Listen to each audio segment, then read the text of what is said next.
What's up, I'm Aidan. You hear it myself build, and this is a car lodge episode, but I'm not going to start it just yet because I've kind of had enough. I'm not being productive in any way, shape or form. I've been here for about 3 weeks.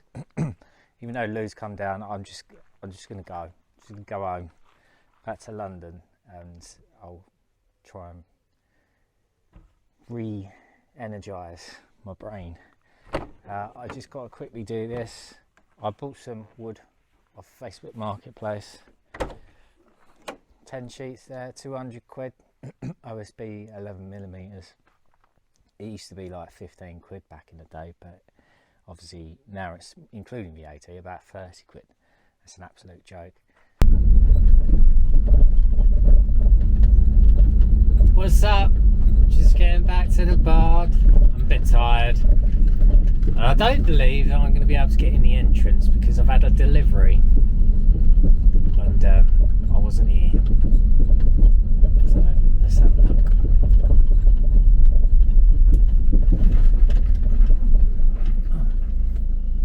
Oh, I can get in. Look. Can you see that? Right, I shouldn't have been able to get in the gate because there should be an extra 2 pallets here. But there's not, there's only 3. So I've got 140mm, 140mm, 50mm. No 90mm, which is 600 wide. I've waited weeks for this and then messed it up again. So Hughes Grow Ridgeons again. Email to the managing director. Not happy. Right, it's the following day. Is it the following day? Yeah, I think it is. No, I'm not sure. Is it a couple of days later? When did I even get here? I don't know where I am. I don't know what I'm doing anymore. Right, it's late in the afternoon. It's about 4 o'clock. And just a quick update. Insulation, I've moved it. I've popped it over there. I emailed the managing director. There goes my phone.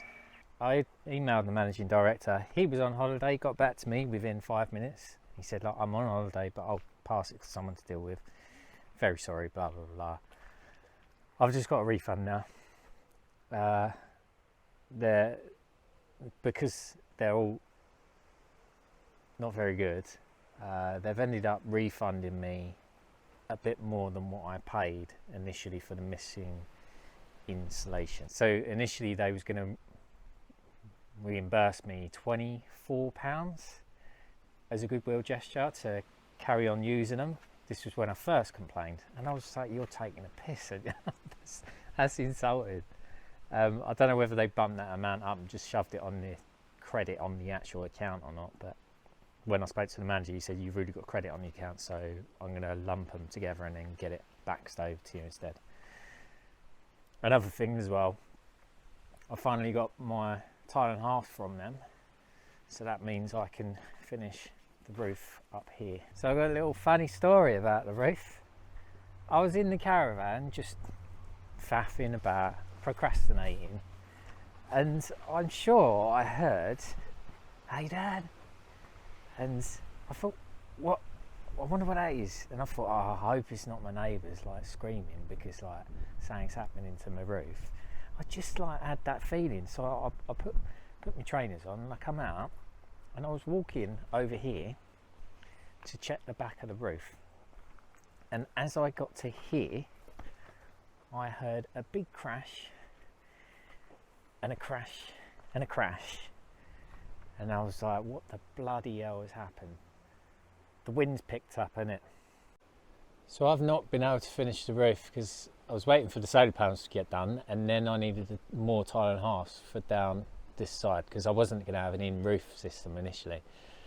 So I felted that, and I felted the ridge as well, and just over here I had a ridge tile just keeping down that flapping felt, and just as I come over and walked over, that got blown off, fell down here, smashed on that bracket over there, fell over here, and then down onto the scaffold over here. And there's scratches on the actual panels, but they don't look too bad. That bracket I'll probably need to sort out, so Tony's coming tomorrow to help me do plasterboarding, hopefully, if I'm ready.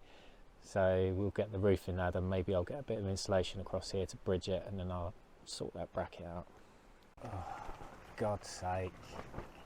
Oh, that got ripped off as well. Oh. See, I just had to jump up on the roof. I shoved on a tool belt. Nice level one, look, I'll show you that. There we go. See that? The best. Well, one of our subscribers, Jed, got me that. Thanks, Jed.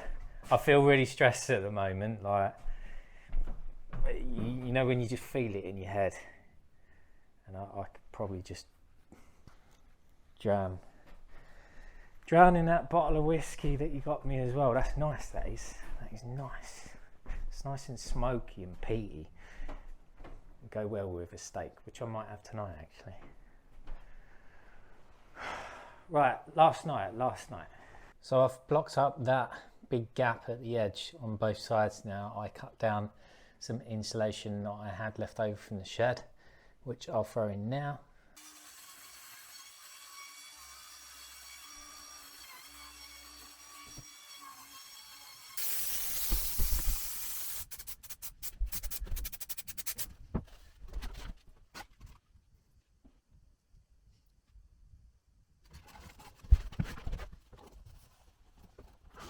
So I stuck that down with some spray adhesive, and then I got myself a big box of Soodle low modulus sealant, and I've just jammed it everywhere. I used 12 tubes all the way around. So I've run out now. I thought I'd get the box and that will do me for the whole lot, because I want to do a few other bits.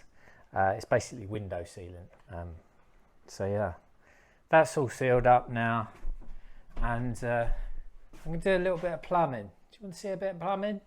Okay, I need to do my first fix plumbing on this wall because I'm going 25 over the top PIR, and then my plasterboard slash concrete board for where my shower's going.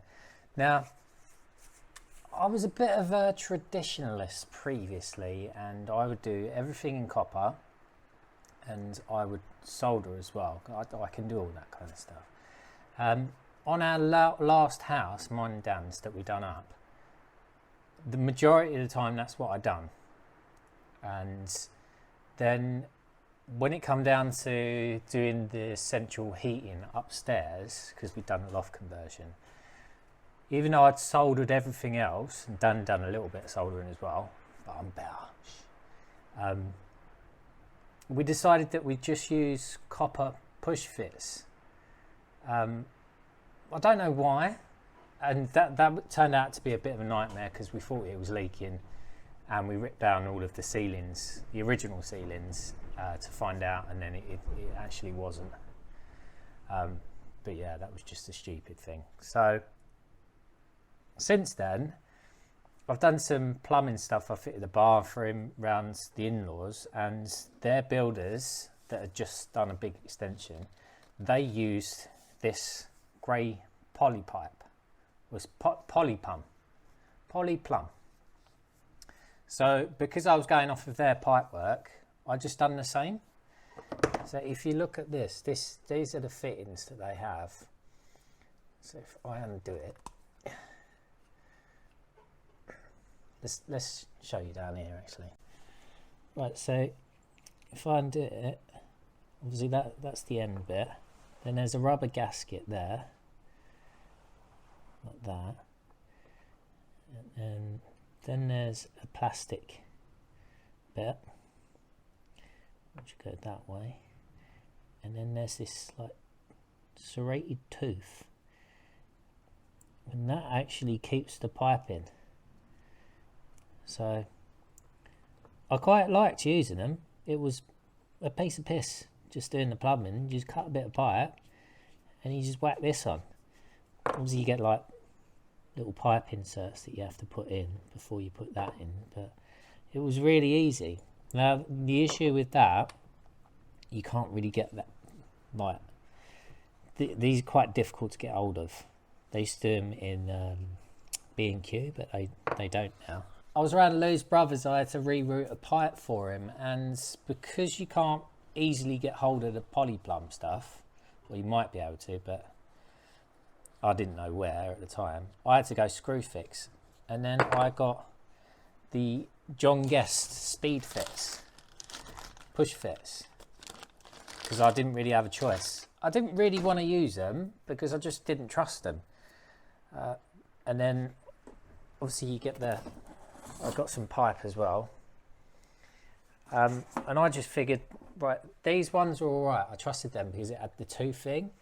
And now this time, I was looking at the fittings that I left over, the John Guest ones, push fits. And I've pulled it apart, and if you have a look, so it's a similar kind of concept. This is the bit that goes in there.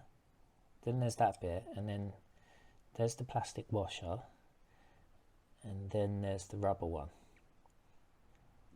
It's backwards, if you like, but I noticed I just thought it was plastic, but just in here, I don't know whether you'll be able to see it, but there's little metal bits inside, so it's almost like barbed, so it will grab on to the pipe. So it's kind of like similar concept. And I use these, and obviously he hasn't had a leak, so I think I'm just going to use them here. And you get the little pipe inserts as well, and these have got 2 rubber rings on them. Rubber rings. So you just get your pipe, you just shove this in it. So it's belt and braces with you can just get a normal copper one without the rubber seals, and then just shove that in. Benefit of doing that here is that you don't have to earth your pipe work. So that's something that's called bonding. So if you put copper pipe work in your bathroom, you should be earthing it. Normally, if you've got copper pipe work everywhere, you just earth like one end, and it does all the rest anyway. So yeah, I'm just going to do that, and it'll be easy, and I'll get this done I could get it done in 5 minutes, but I'm trying to film as well. So, and then for this, you just get a pair of these, and you can just snip it like really easy. You just go like that, and you're done. You shove one of these in, shove your fitting in, sorted. So I've already channeled out all of my joist rafters. Joist? No. So I've already channeled out all of my insulation and notched my studs as well. It's all taped up for the air, for the vapor barrier as well as the air barrier, kind of. And so I'm just going to put in pipe holders in there. So I'm going to use these ones. You usually use them for copper because you get different ones for that type of pipe normally. But so I'm just going to do that, and then I'll clip it in all the way across, put all the fittings in, and then actually coming out of the wall, I am going to use copper bits just because this pipe isn't straight. And it'll be easier, just use a little bit of copper on the ends, and then I can get my plasterboard and everything on nicer, and then I don't know, maybe I'll use a compression fitting to then go into the valves, shut off valves, and then the taps and stuff. Towel taps. Right, let's get that done.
So that's my first fix plumbing done. Well, I say, well, not all of it. I mean, stuff that's behind the wall. The other stuff I'm going to have access to, so that'll be fine. Now, where the studs are, that's probably the place that you're most likely to be wanting to put screws. Obviously, the 25mm stuff's going to go on this, and then it's going to be nailed to this probably, unless I screw it. We'll have to test out which one's going to be without. Then I'm going to have my plasterboard over the top. So we don't want to screw through our pipes, so the best thing to get are these things. So I got these from Screwfix. They're called protector plates, as in protector, like my accent, protector. And then you just, they've got these little teeth there, so you just place them over your stud, you get your hammer,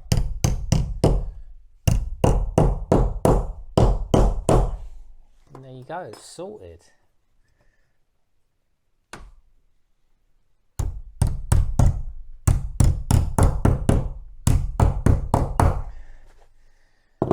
As far as I'm aware, there's no regs on how close you can have this kind of pipework to the surface. Obviously, get it back as far as you can, be sensible about it.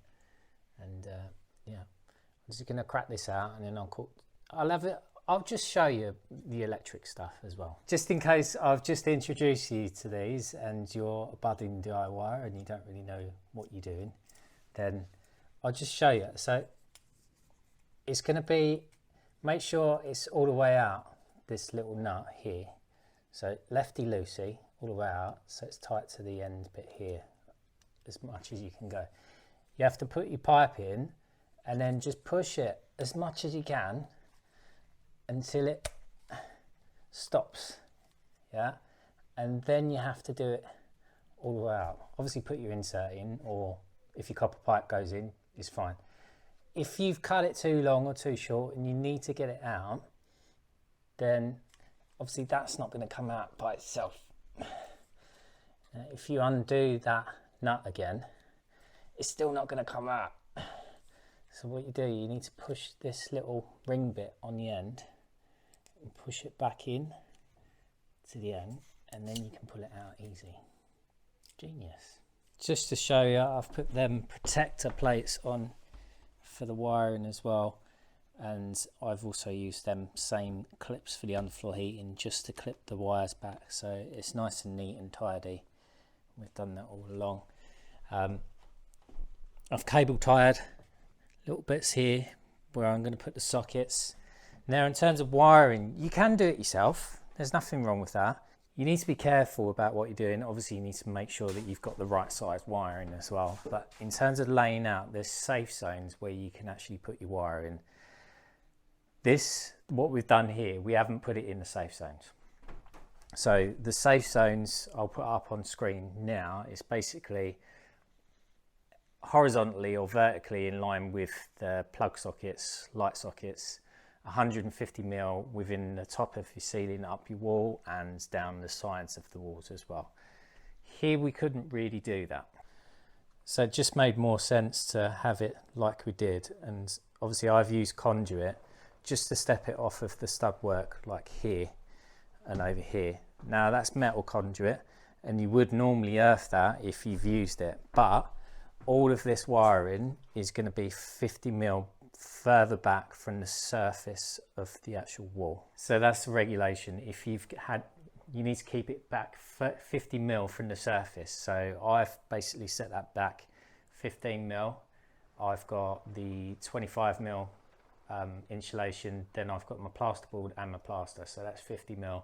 That's just in case you're going to screw through and electrocute yourself. There's other things that you can do as well in terms of putting RCD protection on your consumer unit. Naturally, I would imagine most electricians actually do that. Obviously, with Tony, he's part qualified. He was obviously doing that as a job. Well, he was planning on doing that as a job at some point, but he dropped out of college. So he has a certain level of knowledge, and then I'll look up the rest. So like check regulations just in case they've changed or anything. So he's connected up junction boxes for, there's a couple of different ways of doing your lighting, whether you feed the live to the actual switch or the light. So I kind of like leave that up to him. I've never really paid attention when he's been doing it. I should do really, because I should know how to do it. I'm sure it's not that hard, but I've just never spent the time to actually figure it out, because I do like plumbing and stuff as well. So, well, I do everything else. So if you do your own wiring, make sure you follow the regulations, and you should have someone that kind of knows what they're doing. You can look up most things anyway. When the electrician comes, a Part P qualified one, to put in my consumer unit, he needs to sign off everything anyway. So he will have to test all of the circuits. He'll pull all the plugs off and the lights and see if they're wired up correctly and everything. So it's fine. A lot of people say, oh no, other electricians, they won't sign off on other people's work, but they're not really signing off on your work as such. They're just testing the circuits, and that's good enough. You get your certificate, you show that to your building inspector, and that's fine. If you've made your building inspector aware, they might want to check where you've routed your wires and everything. So make sure you stick to the regulations and the legislation guidelines, everything. Whether you're using conduit, sticking to your safe zones, etc, etc. Anyway, Tony's back tomorrow, and we're gonna try and get the 25mm stuff on, and potentially some plasterboard, and then I need to basically foil this wall now, all the studs, so I've got my complete vapor barrier all the way around and a certain level of airtightness. Anyway, I don't think I've got anything else to say. Oh, today is the 30th of July. So, timescales and all that jazz, you know what I mean. If you haven't already, please do subscribe, hit the bell notification. Thanks for watching. I'll see you later.